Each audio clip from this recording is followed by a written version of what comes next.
Imagine breaking free from all the pressures and expectations that have held you back for years. I've managed to do just that, and in this video, I'm going to share with you how you can do it too. Hi, I'm Limo, and this is Thrive, where we cultivate our minds because as farmers of our thoughts, we create our lives. If you saw my last video, I spoke about 3 steps that helped me get through a period of crisis with the hope that it will do the same for you. The 3 steps were learn yourself, be yourself, and grow yourself. So in this video, I'm going to dive deeper into that first step, learn yourself. But first, I must emphasize that I am not a mental health professional, and the insights that I am sharing here are not a treatment plan, nor is it medical advice. I am simply sharing these insights with the hope that they will help you the same way that they helped me. So an important question I posed in the last video is, do you truly know who you are, or are you living someone else's expectations of who you should be? And that is a really important question for one to really get into this process of getting to learn yourself. Because for you to get out of a period of crisis, and actually let's quickly revisit the definition of a crisis. So a crisis is that period which comes where the commitments that you've made are no longer true desires that you hold for yourself for the long term. These could be, for example, relationships that you have in your life, romantic relationships, relationships with family members, relationships with friends. Another example could be from a career path or a certain job that you have. Maybe you once desired this job, you once desired to be in this field of study, but then you begin to realize that you no longer want that for yourself. Another example could also be your belief systems or your worldview. So an example, your religious beliefs. Maybe you realize that beliefs you once held are no longer true to you as they once were. At the end of the day, what's happening is there's a certain thing that was a core to your identity, which is no longer a core of your identity. And so there's this split that is happening within you. And this split will cause anxiety. It will cause uncertainty. And it can even cause depression. Because when something has been an integral part of who you are and then that thing goes away, there is grief that you're going to go through because you're losing something that was an integral part of who you are. And these ideas actually come from a paper which discusses the idea of young people going through a quarter-life crisis. Now, the first phase is what I've already described, but then the second phase is where now there's a separation that happens. And this separation can be voluntary, but it could also be involuntary. When it's voluntary, it's obviously examples when you decide to leave a person or when you decide to leave, to quit your job or whatever. But it could also be involuntary, where the person, someone else decides to leave your life, where you're let go from your job, you're let go from your career path. And there's a lot of uncertainty and directionless that will come because of this separation. And unfortunately, what you find is a lot of people struggle with this period because they don't know what to do. They do not know what to do, and that's because we're not taught what to do when such things arise. We're given a blueprint on how life should be, and we're told that this is how life is going to go, and we're not really taught what to do when the formula is broken, when the formula does not work. How do you navigate that crisis in such a way that you come out the other side a better and truer version of yourself? Because it's not comfortable to go through that separation. It's not comfortable to go through depression, to go through anxiety, to go through uncertainty, to go through that period where you just don't know what's going on and where you're going. It's not comfortable to deal with all that. So we turn to things like drugs, we turn to alcohol, we turn to social media, we binge watch different things, simply do anything we can to escape the reality of our lives, the reality of the uncertainty of our lives. And what I want to do here is share with you an approach that you can take to navigate these uncertain times. and that you'll be able to go out of this identity crisis that is happening, because it is an identity crisis. Remember, a part of you is no longer true to who you are. So how do you get out of this identity crisis and rediscover and relearn who you are now outside of this thing that was a part of your identity for so long? A huge part of getting to learn yourself is asking yourself deep questions. Questions like, what are my core values? What are my interests? Do I really want to do this thing, or did I want to do it because so and so wanted to do it? I was watching Usi Sunati speak about how when she separated from her husband, when they divorced, she had to go and rediscover Joburg. She had to rediscover whether she liked certain places because she really liked them, or she liked them because her and her partner liked going there. And that is an example of the types of questions you're going to be asking yourself. And the really important thing to understand is the importance of time. Taking time to go through this. If you're not patient with this, you're going to find yourself repeating cycles because you haven't gone through a proper cycle of understanding what do you really like or enjoy. And when you try to rush through this, you're going to find yourself looping back and finding yourself in another moment of crisis because you haven't properly processed who you are in the event or in the current circumstance that you find yourself in. In order for you to learn yourself, you're going to have to try new things, trying new behaviors, trying new hobbies, trying new experiences, trying new activities, all to discover what truly resonates with who you are. I want you to think of this as you being an explorer. Whatever you discover, it's a discovery. Take it as it is. You're like a scientist running experiments. You have certain hypotheses. You think that things will turn out a certain way. And then you discover how they truly are by running what? By running experiments. And all of this is to help us get to a point where we're back on track with who we are, back in alignment with who we are at our core. And there's a smart way of doing this. I'm about to share with you a smart approach that will help you to go through this process of learning yourself and knowing when things are for you and when they're not. So if you're ready for a framework that will help you grow in a way that is authentic and true to who you are, keep listening. SMART is an acronym, and what it stands for, the S is satisfying. You want to do things that bring you a sense of joy and fulfillment. Now, this is different from excitement, and I'll give you an example. When a lot of us go to university, a lot of us go to college, what we get is a sense of excitement at the freedom that we have, the freedom to do whatever we want, whenever we want. But that quickly dissipates, and you see it a lot, for example, with clubbing, with groove, where it's very exciting to go to groove all the time in the beginning, but at some point it becomes like a chore. It becomes exhausting. And it's like when you go, while you're there, sometimes it is still exciting, but when you come back, sometimes you even feel like you shouldn't have gone in the first place. Even if nothing necessarily goes wrong, it's just like, ugh, I wish I didn't go, you know? And there's a difference between that and when you do things that are satisfying. Something that satisfies you is something that after you do it, you come back and you're like, man, that was good. I really want to do that again. And the thing with satisfying things is you don't really want them all the time. Think, for example, about, say, hiking. Let's say you go up Table Mountain. When you go up Table Mountain and you come back down, you feel great, man. Like, it feels, I assume you'll feel great. I hope you feel great.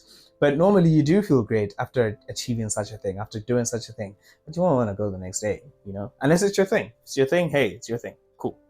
Love it for you.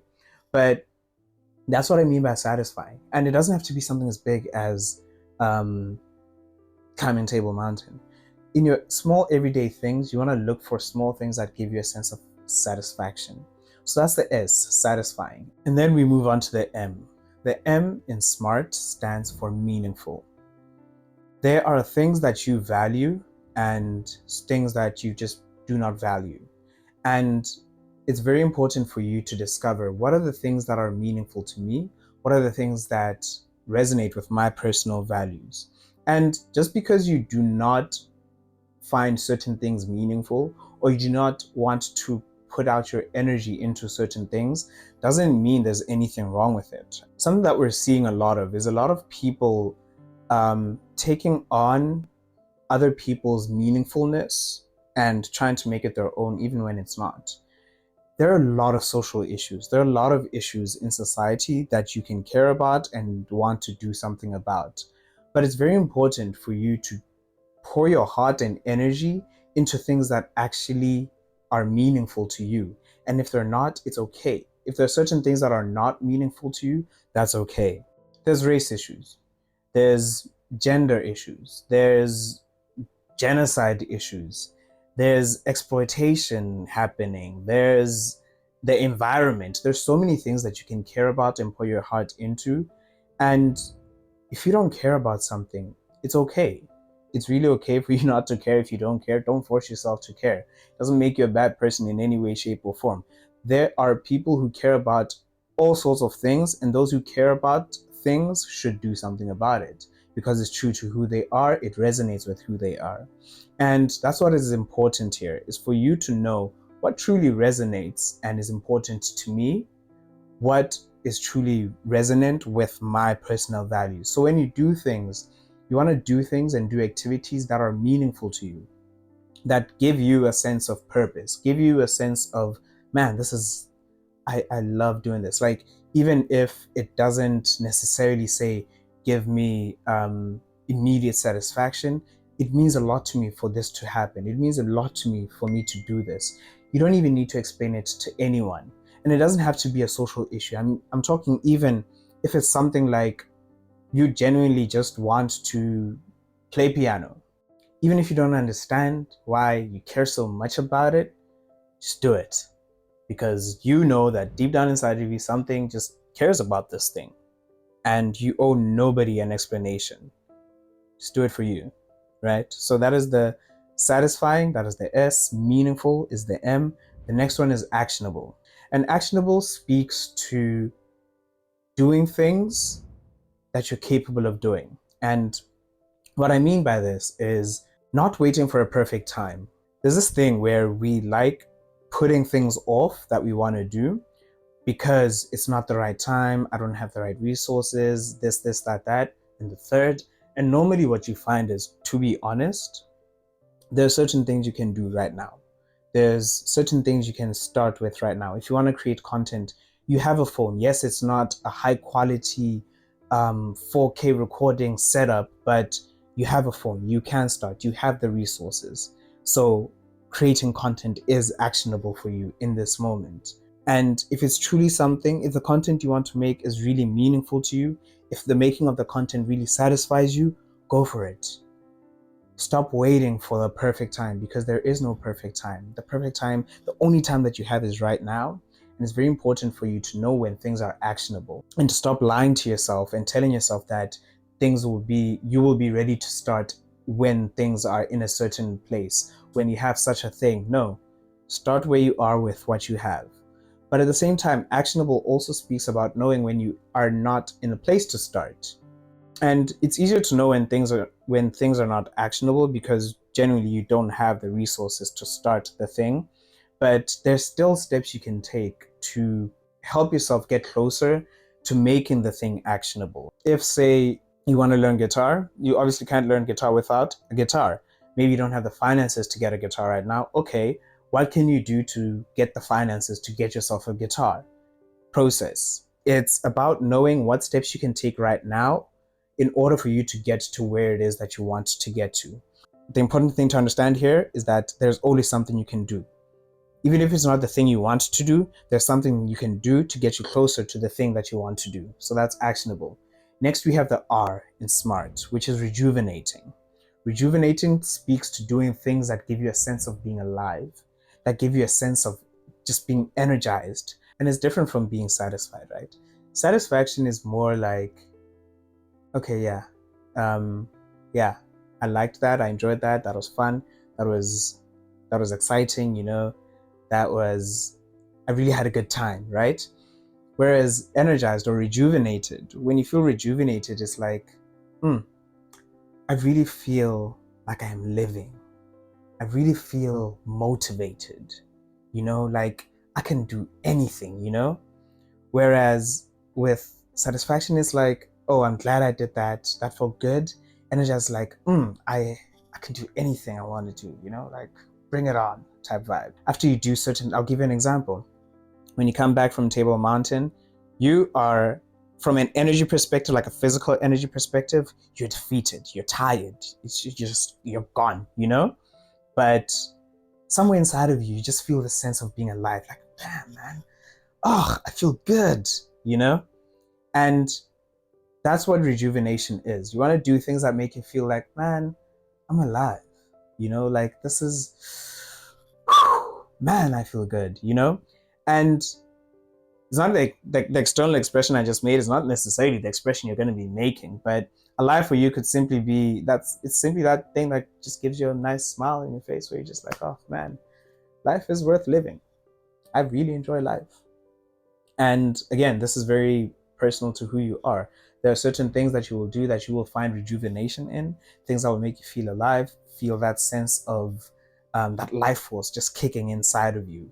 And you want to do more of those things that just, when you're done doing them, it's like, I feel good about myself. I feel really good. So you want to do things that are satisfying, meaningful, actionable, rejuvenating.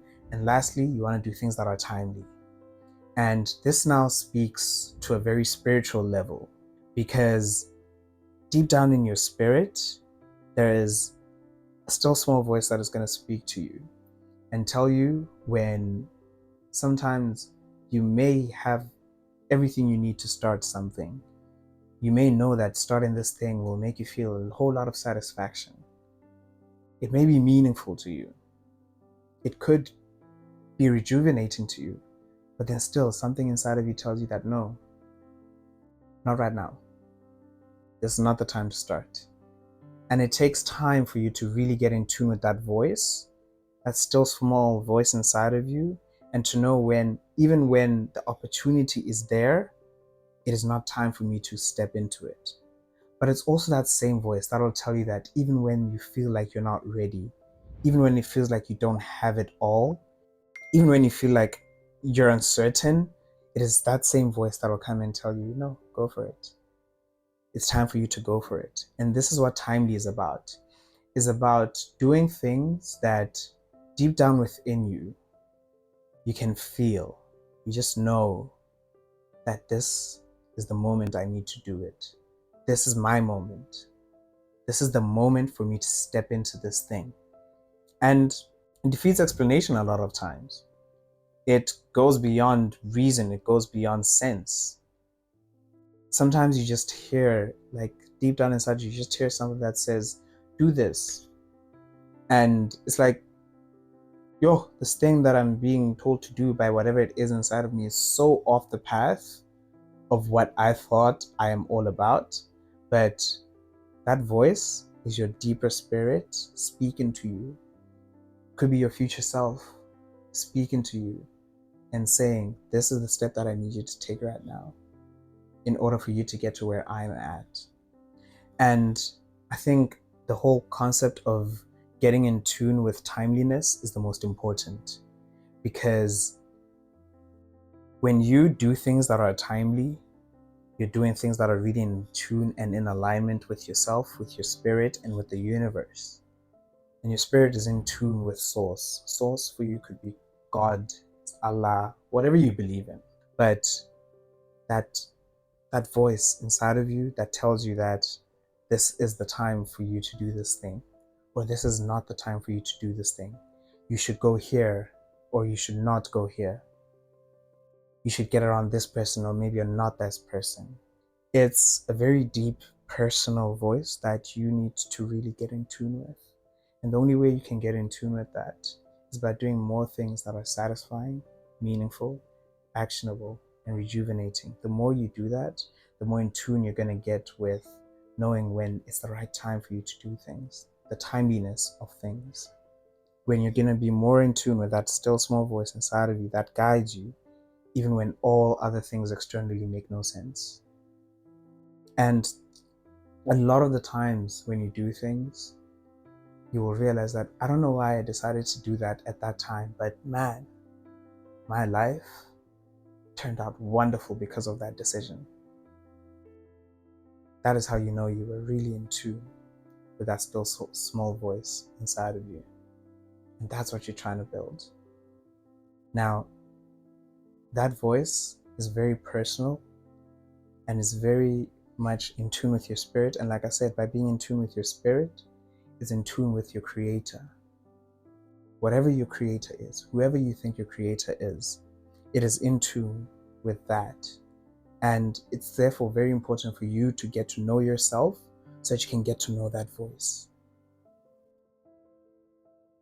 And a very powerful tool to help you with this is journaling.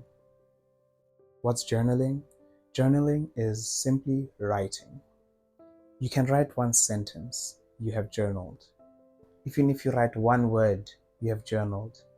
If you write, there's the three pages approach where you just write for 3 pages without thinking, quote unquote, where you just write. The whole point is to just get your thoughts out onto a page or onto an app, whatever.